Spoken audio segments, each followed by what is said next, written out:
everyone, welcome to a brand new episode of the Long Coat Mafia podcast. It is I, the Reverend Godfather, the show's main host and front man. And if I sound tired right now, that's because I am. And please forgive everything because it was a long, productive, and fun-filled weekend starting on Friday, which was May 4th. And for those of you out there who are unfamiliar with the whole aspect of May 4th, it is, or was, known as Star Wars Day because a lot of the Star Wars fan base celebrate May 4th and they tend to run things over into May 5th, which we'll get into in just a second. But the reason why they celebrate May 4th as Star Wars Day is, one, because it sounds like May the Force. In essence, May the Force be with you, aka May the 4th be with you. So a lot of fans not only celebrate Star Wars Day, they celebrate the whole aspect of the good, the bad, and possibly the ugly that is Star Wars. And the aspects of, if it wasn't for Star Wars being so popular, we wouldn't have movies being made that are sci-fi related, meaning we wouldn't probably see movies like Avatar or other films like Prometheus and what have you out there, if it wasn't for Star Wars. But the fans, because of the whole popularity, they decided to kind of bleed things over into May 5th, which they call Revenge of the 5th. So either way, partying an extra day never really hurt most people, so why the hell not? But this year, May 5th was not only Revenge of the 5th and Cinco de Mayo, it was Free Comic Book Day, folks, and we'll get into that in a moment. But I want to tell all of you out there what is going on with the show, what we have coming up in the future, the one thing that we have set in stone, and a couple of other things that we kind of have in the fire and we have to hammer out, which means the card will subject to change over the next couple of months and weeks and maybe whatever. But the one thing that we have set in stone is on Saturday, June 2nd, starting at 10 a.m. here in the Martinsburg, Berkeley County area, and that is the library is having their pop culture / Comic-Con / pop culture show, whatever they wish to call it. We will have a booth there. Yes, we will. I should say, yes, please again forgive the fact that I sound tired and words are coming out of order. But we will have a meetup, a booth promoting the show, so if you wish to come down, please do so. Just look up Martinsburg Public Library. I'll be happy to say hi to you, and I'll more than likely will be recording some video. I'll be posting up on our YouTube channel and on our Facebook page. That way all of you who come down and see could be a part of the program and everything else. And the whole aspect of the pop culture show being done at the library, I did not know they were going to be doing it this year because for several instances and things that were said last year, one of which was the main aspect of one of their guests telling the library director that the whole aspect of a library doing a Comic-Con was hokey and gimmicky, which with this particular library board, and I as much as I want to pin things down on the director as well, I want to say it's more so the board, because they have a nasty habit, or at least had a nasty habit of, oh, they say this, so let's stop doing this because this person said so, or people are not doing this. Well, because of that, they waited pretty much almost last minute to put this event on. So there was a lot of rushing around from what I gather and heard in regards to getting this event together. So whether or not it's actually going to have a decent attendance, I don't know. But we will be there. We'll be promoting the best we can.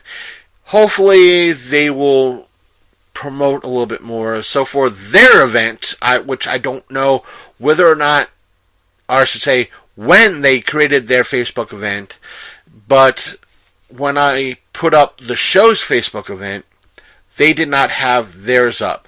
But their Facebook event for June 2nd has maybe about 15 shares already. We only have maybe 2 or 3, but I'm not worried about ours. But next up is this past weekend, we met up with Earl, just for a brief passing, like 2 ships in the night. Nothing against Earl. He's always a fan favorite here at the show. He's not only a fan favorite, he's a host favorite too. But he was very busy on Saturday. We couldn't chat too long because he, again, is a very busy man. He has been very busy both personally and creatively. So our statement last week that he had a lot of creative irons in the fire is not too far off. But in brief passing, that he did make mention of wanting to come back on the show for a brief time to give us a heads up of what he has planned creatively, what he's been doing since the past time he was on. So who knows?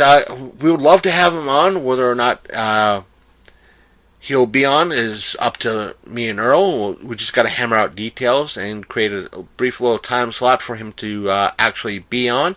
And one of the things we kind of discussed, but we'll hammer out the details later, is kind of going with Big Candy's idea of having him possibly read a creepypasta or two to put on air. And who knows? It's something that me and him would have to hammer out. It would probably be something great, and the way he can read it, if I give him like a 2 or 3 page creepypasta, or even a 4-page creepypasta, and have a 2-hour limit, it could be 2 episodes that I could spread out over the couple of months, or 3 episodes over the next couple of months, or whatever. We'll have to see, and what, the back and forth. So that's stuff that we'll be hammering out, and you, the listener, could come to expect over the next couple of months. And another thing that we have plans is we were approached by a young man who's trying to create a story-based YouTube channel in reference to a urban legend creepypasta type spin-off, and he's been writing his own story to go along with that web series, or YouTube series.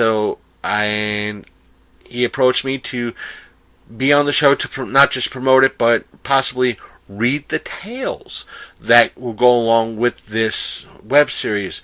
And it's another one of those things that you, the listener, could look forward to. And whether or not I read the tales or he reads the tales is something, again, we would have to hammer out.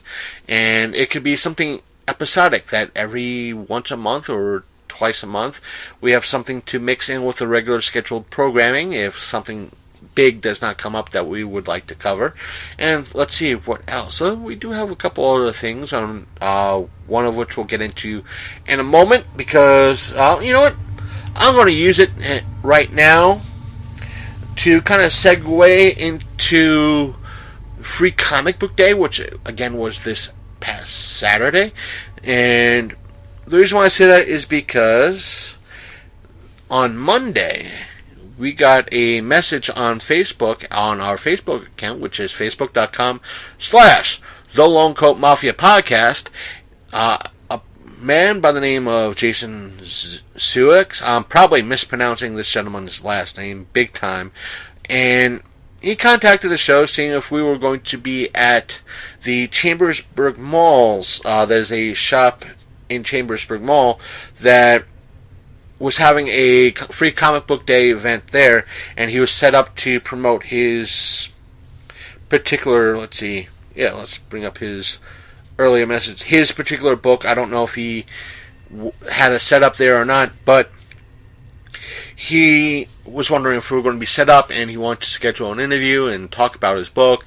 And sadly, because we weren't going to be at that particular venue or at that event, or if we will be at any venue in any way, shape, or form, we said sadly no, but we would still love him to have on. And Jason, we get back to you, and hopefully, if not get back to us at the show, you can message us like you did earlier by going on Facebook and messaging us, or just emailing us at longcoatmafia@gmail.com, and I will get back to you to schedule something in regards to either Skype or hopefully sit down if you're able to come down to the Martinsburg area.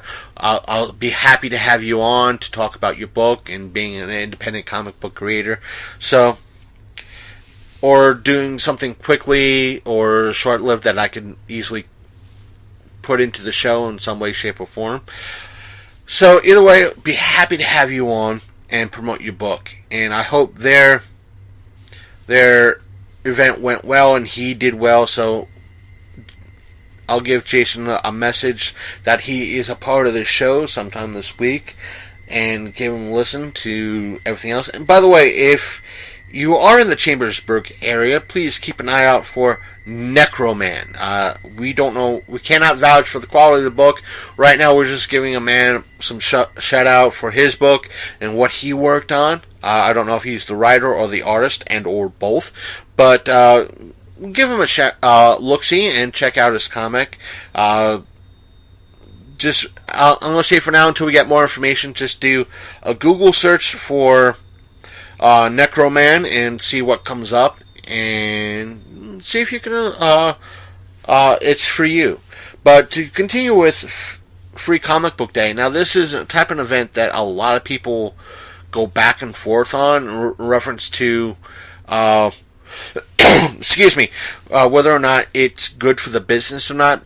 Me and Big Candy kind of believe that it is more so good for the business than bad.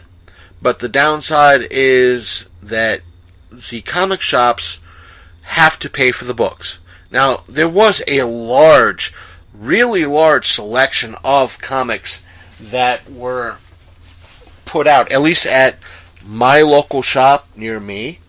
Now, what was put out, there was like Doctor Who, Avengers, and what these are is just promotional books. Now, let me tell you the difference between what Free Comic Book Day is and what you might see at a local convention or a larger convention like Baltimore Comic Con or a Wizard World or a Awesome Con or etc., etc. Now, when you go to a major show like Baltimore Comic Con and a place like DC or Dark Horse or Image or whomever is there that is a major publisher and they have free, quote unquote, free comics.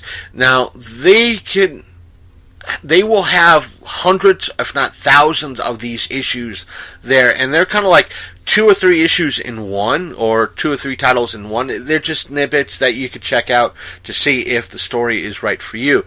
But they literally have thousands of these issues to hand out, so they don't really care if you take 5, 8, 10 of these books home with you to give to your friends, because they have a crap ton sitting around to hand out. So literally, they don't care.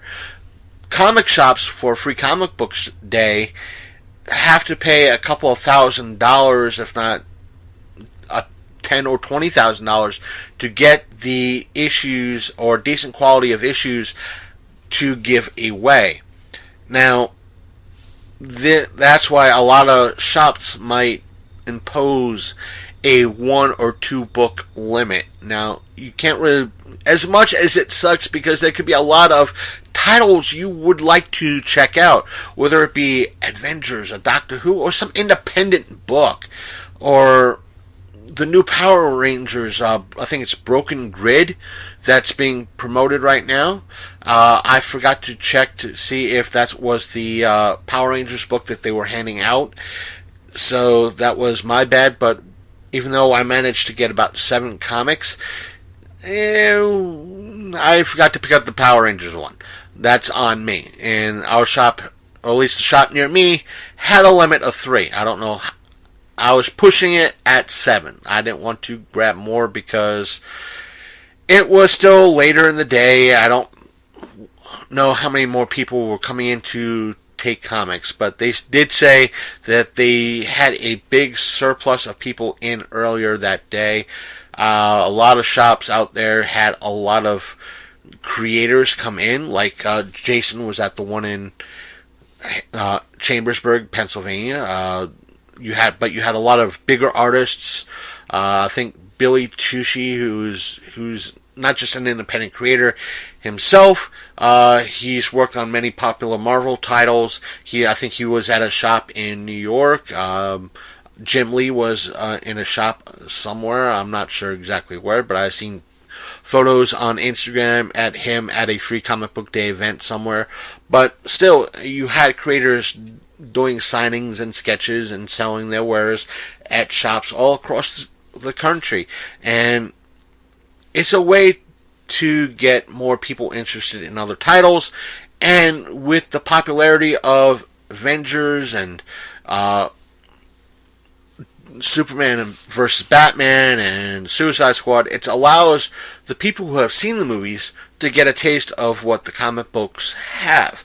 Now, as I said, there were our comic book stores, or I won't say store, they're not a big comic book shop like what Four Color Fantasies is in Winchester, Virginia, or Atomic Comics is in Hagerstown. Yes, there is an Atomic Comics in Hagerstown. Still, they moved from one location to another, but not exactly sure if they did a free comic book day event at their store or what it entitled other than free comic books. But the place near me, again, was giving out free comics, and they had a big kind of a quote-unquote back issue sale, i.e. 10 for $1 a piece. If you bought one comic, it was $2, but if you bought 10, it was $10. Now, they don't really sell back issues, which means you can't find a Spider-Man book from like 5 years ago or 6 years ago, or a lot of the classic stuff, because they tend to strictly keep to current titles, and their comic book lines are just maybe about 5 to 10% of what their store sells, because the majority of what they sell is like Warhammer and Dungeons and Dragons and Magic the Gathering and Yu-Gi-Oh!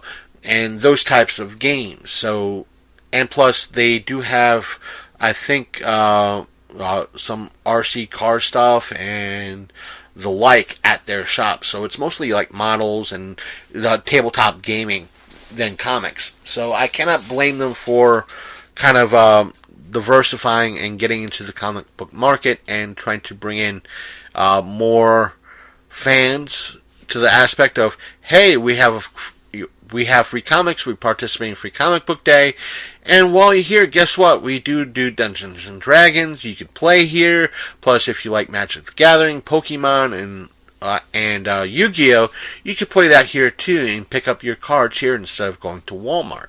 So I can't blame them for trying to get more people in the door through Free Comic Book Day. Now, if you're wondering what did we pick up, like I said, I picked up 7 books. I don't know if Big Candy went to any particular event, but when he comes back on the show probably next week, we will speak to him about it and get his particular thoughts. But what I did pick up was, again, 7 books. Now, these are, you might get 2 tales or 3 tales in each. So, the main titles was, one of which was Avengers. Another one was Transformers Unicron. Another one I picked up was a Doctor Who. And another one I picked up was Overwatch. And there was an independent book that caught my eye. It was called Barrier. And there were 2 books that I picked up that seemed very interesting. One of which was World's Greatest Cartoonists. And the other one was Overstreet Guide to Collecting. And it seems to talk about, it's promoting their comic book guide and how collecting is and how you could find stuff. And I have to go through it, but I think it's more of maybe a 20-page advertisement, 24-page advertisement for their guides, and I guess they have coming out with more guides than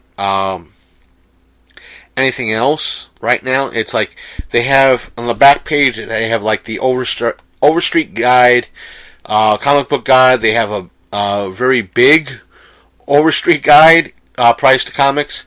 They have a collecting horror, collecting video games, guide to grading comics, to collecting comic and animation art. Really? And collecting concert posters, collecting movie posters, and collecting tabletop games. You know what? If I had, I guess where you can pick these items up is gemstonepub.com. At least that's the advertisement for some of these up. But if you want to get into collecting video games, I do recommend you finding a few decent people on YouTube that will talk about collecting retro video games. So, but as per collecting like comic and animation art, I might want to check that out to see if there's like a book at Books A Million in regards to that. I think I can't speak for him. But I'm going to have to speak to him about in reference to collecting concert posters and movie posters to see what that's about. And the whole aspect of Overstreet Guide to Collecting Horror. We might have to talk about that next week. Big Candy, if you listen to this, remind me about that. And to talk about it. Because that could be something interesting. I want to go through this Overstreet Guide to Collecting to see what they have to say.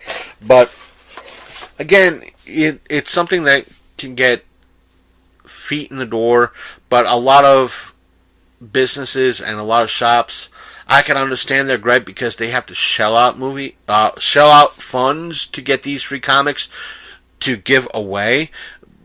When the shop is struggling to stay open, if it is struggling to stay open, meaning that it's the bulk of their business, that they can't afford to do it, and yet I've heard some cases they are forced to do it, and they have to ask themselves, how can we do this? But in a way, you can without actually buying these free comic book day books.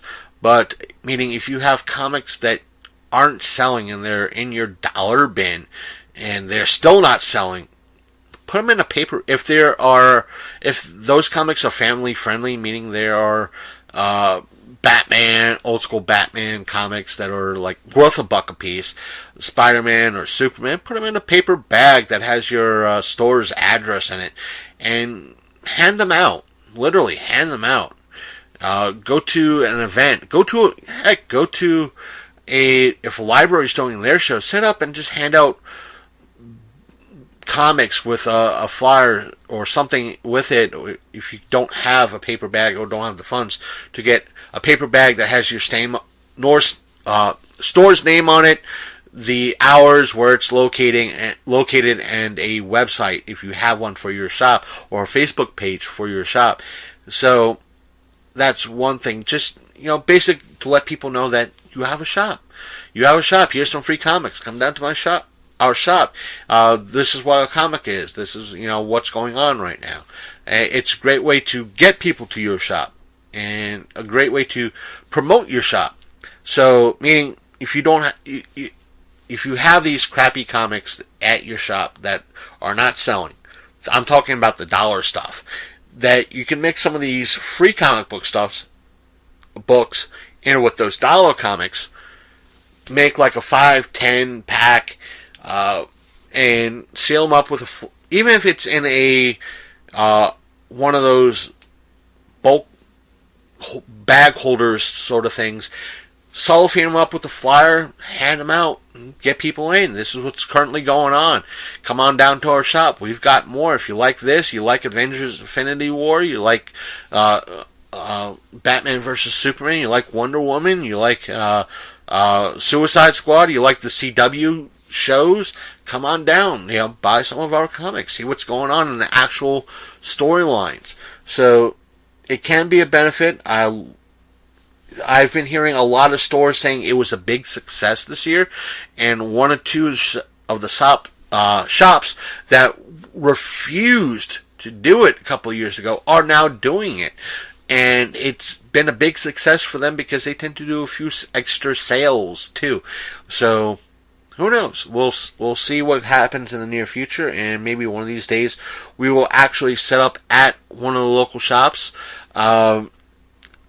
As I have to speak to maybe next year, if we are still around as a podcast, to set up at that particular local shop, Commandeer Table, just briefly for a little while, and promote the show to see, just general see what happens, because we don't want to intrude on their business too much, but our local shop tends to have a little bit of an issue when it comes to, I don't know what their policy is for Free Comic Book Day in regards to us setting up, but when we spoke to them many years ago in regards to setting up at conventions, what their thoughts were, their response was, well, if there are other vendors like them at a particular event, they will literally shut down their tables and walk away and chalk the money up to nothing as possible promotion. They will walk away from an event.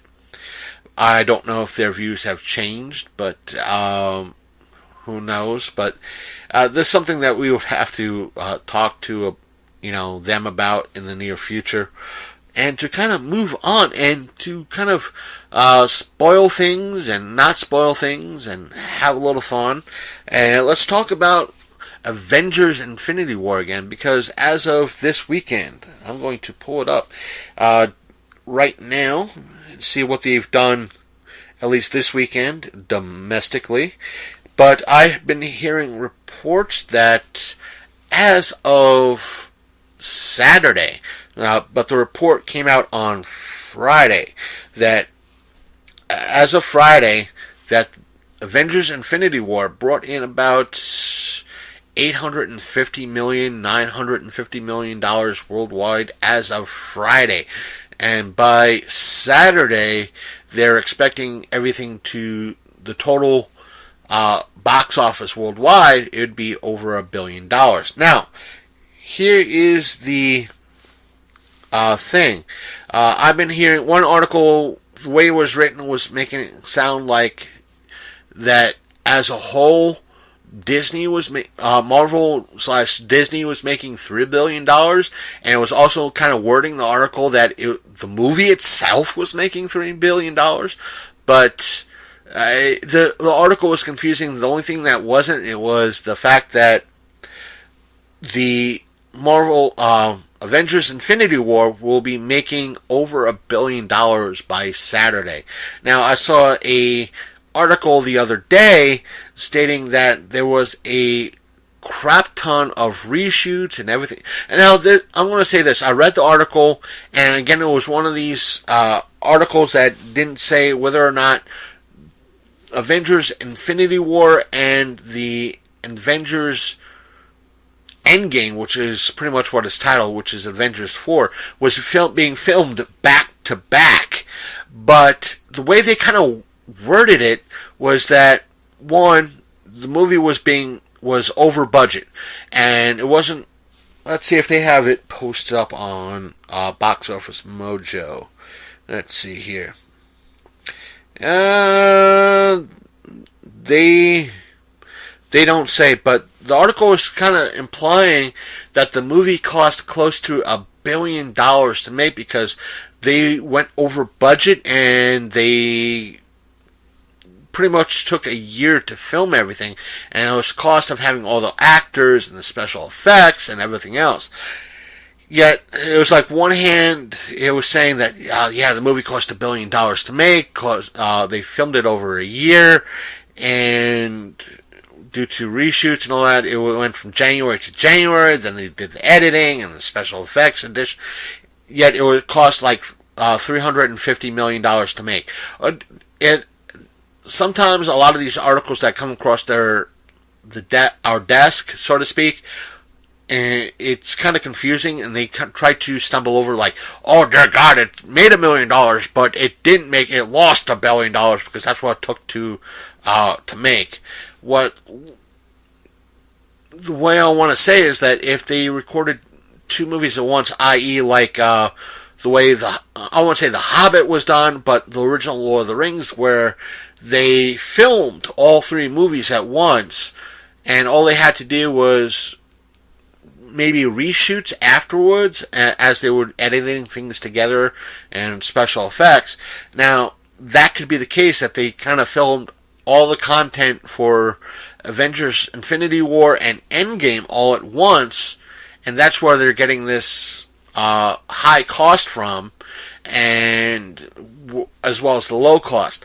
It's confusing. It's a way to say, it's like ammo for the DC fans going, look at here, they call it even though they made $1 billion worldwide, they lost every penny because they over these overshoots and overthing this, that, and the other fact. We'll see how things going right now, but according to Box Office Mojo, the number 1 film this week was Avengers Infinity War, with another weekend gross of $112 million. Actually, $112.5 million. I'm rounding up by $25 million, but what the hell. It doesn't seem... Well, it went down. Well, some people might say that if everything that... if the percent change is way more than 50%, it shows that it's going to be losing steam. But the percent change, according to Box Office Mojo, is 56% change in the red. The way it is right now, with a total gross over the past 2 weeks, as 400, according to Box Office Mojo, close to $451 million. It could probably decrease another $50-60 million next week. Good chance it already made its money back, and will be making its money back for another week or two, or at least until Han Solo / Star Wars story comes out. But the second movie in the lineup was Overboard. It made $14 million, and it doesn't give a total budget. But let's see what else came out this week.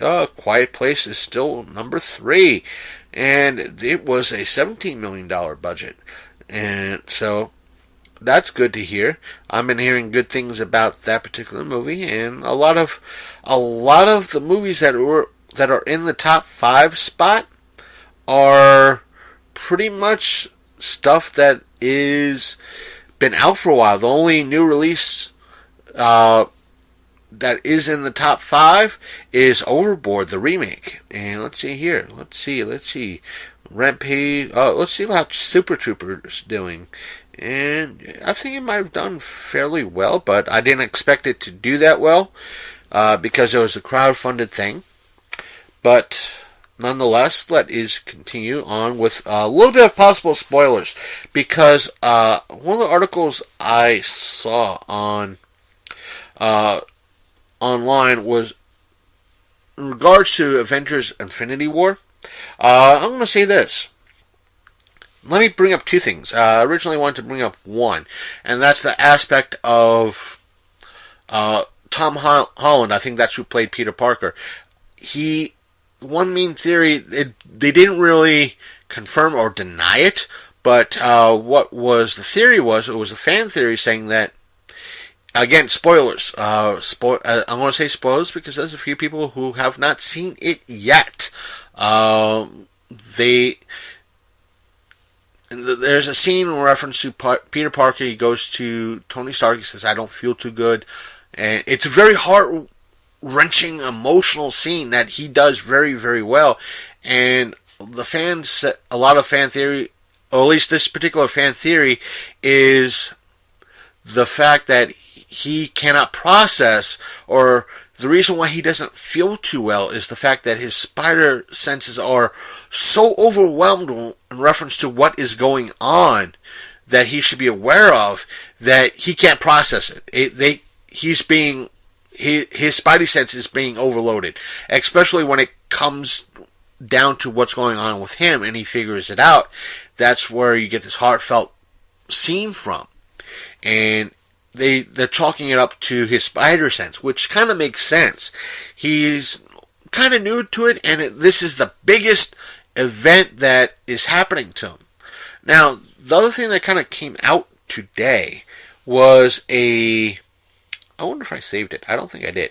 But what came out was, I might have missed it when it was in the theater, when I saw Infinity War in theaters. I don't know if Big Candy caught it or not.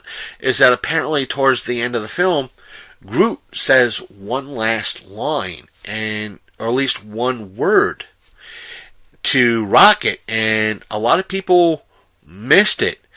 And somebody on Twitter asked, what did Groot say to Rocket at the end of the movie? And it came out that what Groot said to Rocket was, Dad.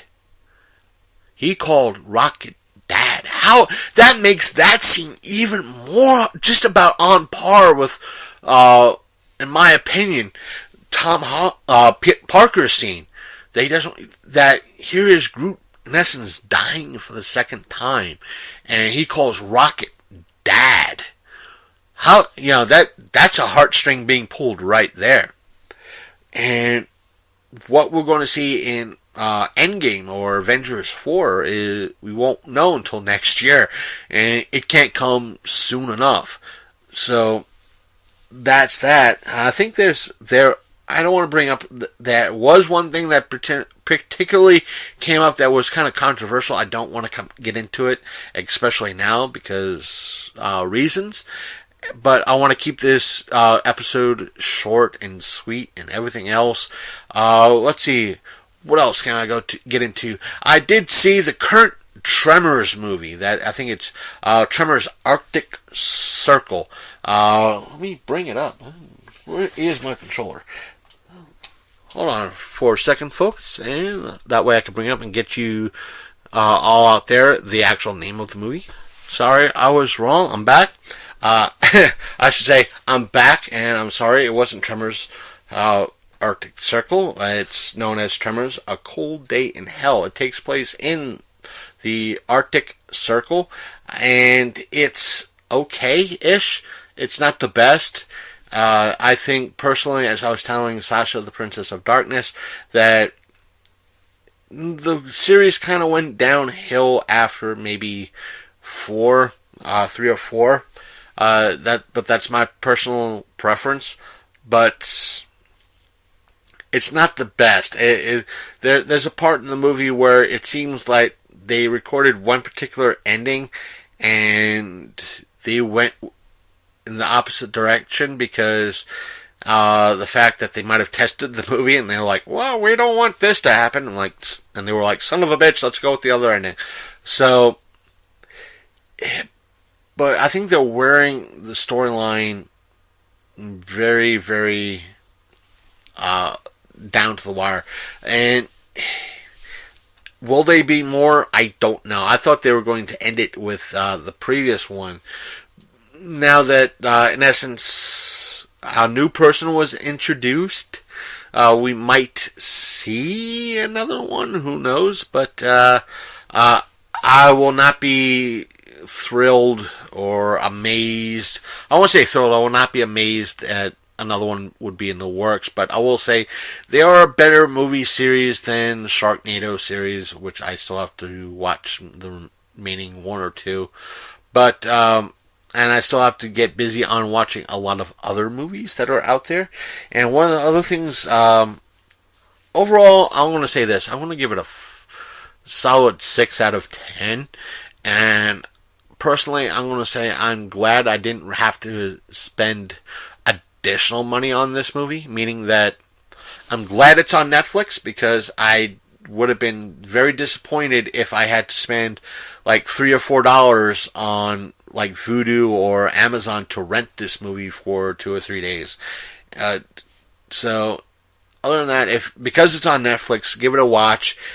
Overall, you're not spending that much money. I know some of you out there will say, but you're spending like $10 or $15 on Netflix. But when you have thousands upon thousands or hundreds upon hundreds of movies at your disposal, that $10 a month gets kind of filed down really small. And speaking of streaming services, I didn't get to see the details in reference to how much per month, but DC Comics has stated that they will be starting up a streaming service to hold their content. Now, a lot of people have been saying that kind of, yeah, they're going to compete with Netflix. Yeah, they're going to take down the... excuse me. They're going to be taking down the giants that are Hulu and Netflix and Amazon. They're going to be taking down... here's the thing, folks. If you think that, you might be deluding yourself a little bit, because DC overall does not have that big of a content pool to take down these giants. Now, on the other hand, Disney has the chance to overly compete with Hulu, Amazon, and Netflix, meaning that DC is more like how CBS is, that we're going to have some content for maybe $10 a month.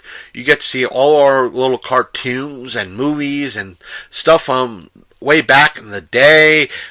But, well, then you have Disney. Disney, again, let's face it, by the end of this year, they will have Fox's TV line and their movie line. So you have... when they finally put up their streaming service, if it's $10 a month, I might actually sign up for it, because, well, we'll get to that in a moment. WWE does, as much as a wrestling fan as I can be, I'm not that inclined to spend $10 on their app or their network.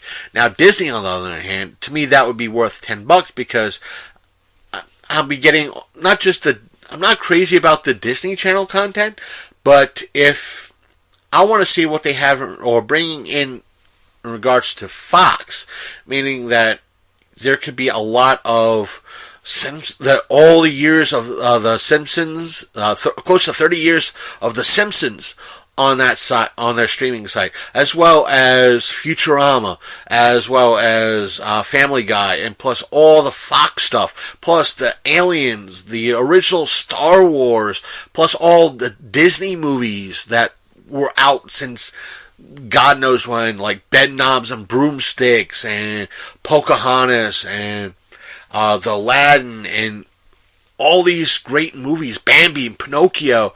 They could bring all these movies out from the vault and put them up on their streaming site, as well as all the Fox stuff. And somebody brought up the aspect of Disney, Fox, I think either Disney or Fox owns Miramax. And Miramax kind of owns the whole aspect of the Hellraiser series. So think about that. Think about that in your in your brain for a little while. If they were wrong or I am wrong, please email the show at longcoatmafia@gmail.com and let us know what you think about that in regards to Miramax being part of Disney and that whole fun stuff. Getting a whole mess of great horror stuff and great sci-fi stuff that Fox did, and everything else, and plus what Disney stuff. So you might have a decent kids section, as well as a great thing for the folks like us that are kid at heart. So what else? We had a passing this past week. Let's see here. Let's see crossover. Let's go to our now. What I am going to do is I'm going to pull up our site, folks, our Facebook page, because that usually is our catch-all in regards to everything that's been happening this past week. And there was something I wanted to bring up. Let's see here. Facebook is always slow. Let's see here. That's 5th. It was the aspect of there was a passing, yes. On Friday night, if not Saturday night, into Sunday, it was brought up to our attention that a actor by the name of John Altumura, I'm butchering his last name, and I don't mean to do so. He passed away of a heart attack. But I just saw rumors on Facebook. It was not confirmed yet until the next day, which was May 4th. It was Thursday night until Friday that I saw it. It was actually confirmed on Friday. In regards to his passing, he was, for those who don't know, he played the Toxic Avenger in the second movie and the third movie. Now, I'm a big Toxic fan. I've been hearing reports of a possible remake in the near future. If we have the chance down the line to speak to the man himself, which is, let's see here, where's his name? Oh, jeez, Lloyd Kaufman. If we get a chance to interview Lloyd Kaufman, we will have to ask him about that, because that's been a mainstream remake in the works for the past, I don't know how long, but I'll be glad to interview him to talk about it and his thoughts about this passing. But all in all, a lot of people have said that the lights are a little bit dimmer in Tromaville right now, and the people are a little less safe and a little bit more sad, and I'm going to have to agree with them with that. But there have been other things out right now, and I'd rather having like Big Candy talk about it, and that's one of the things I want to talk to him about is the possibility of John Lithgow being in the Pet Sematary remake. So we'll get into that probably next week, plus a whole mess of other stuff that have cropped up and that we would like to talk to you all about next week. And plus, I know that tonight was WWE's Backlash. I would probably watch or would like to talk about it right now, but even though to me it seemed a little bit average in a way, or at least back to the atypical standard of a WWE pay-per-view event. But since we have a Raw coming up and SmackDown coming up, which tends to fill in a lot of additional stuff, so we'll probably talk about that next week with Big Candy, have him on and have him get caught up.